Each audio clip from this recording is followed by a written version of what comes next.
Bending doesn't just change the angle, it changes everything around it. In this lesson, we're going to talk about bend deformation and how it affects other features. So let's get into it.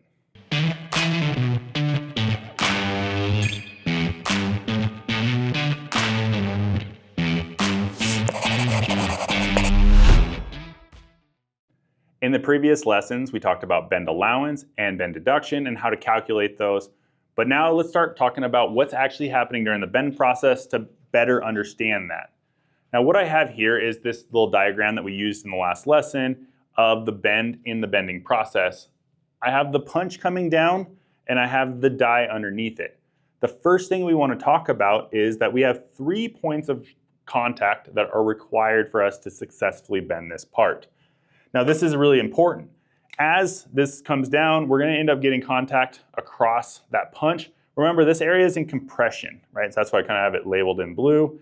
And that's where we get that bend radius coming from the punch. So just kind of reiterating what we've already talked about in previous lessons here. Now, the points of contact on the outside, though, are something that we haven't really talked about yet. This originally comes in point of contact from here, and as it rolls into the bend, that point of contact is kind of moving into the die. Now, why does that matter? The first reason why it matters is that we have a reason to have short flanges or a minimum flange length that's required for our parts. Now, this is going to be the die width plus a little bit, right? We need to have that ability to stretch and roll down into the flange area or the die area of our part.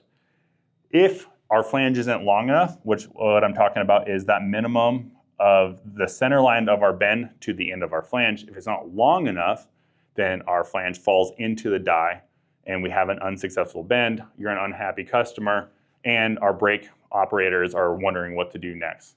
So just understand that where that's kind of coming from. If you end up getting a warning that says that your flange length isn't long enough, it's because we have automatically detected that the center line of your bend to the end of the flange is not going to allow us to successfully have those 3 points of contact throughout the bending process.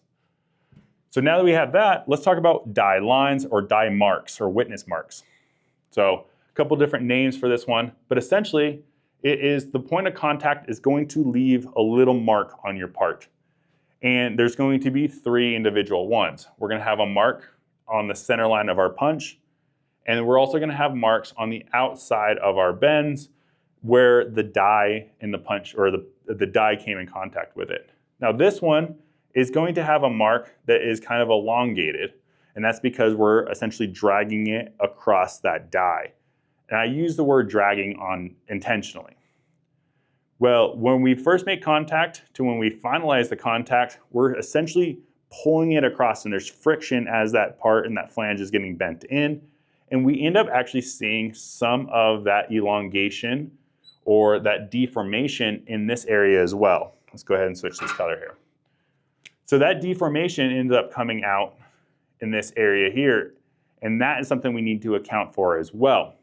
Now, when I say deformation, I want you to think about the same thing as that rubber band and the same thing that we talked about in this tension area of our bend. We are going to see some stretching, we're going to see that elongation there, and this can directly affect features that are what you would think of as outside of the bend area. Now, in the last lesson, we talked about bend allowance and how to calculate it. Remember that that is that center line distance of the midline on the stretched feature. Well, what we actually want to do is the deformation area is that bend allowance plus a little bit. So we're actually going to end up adding in a little distance here because we're stretching it over that die. We're having that friction there. And when you end up having that calculation, this is where we're going to get that minimum flange length from, as well as the area that is safe to put a feature in. Now, along with those die marks, we also have feature distortion that we need to be careful of that's all coming from this same interaction here. If I have a hole, and say the hole in my part is in this area here, and it overlaps into this deformation, this stretched area here, we're going to end up seeing elongation in that hole, where that material is getting sucked down into that center line of the bend area, and we're going to see an oblong or oval shape to our hole there.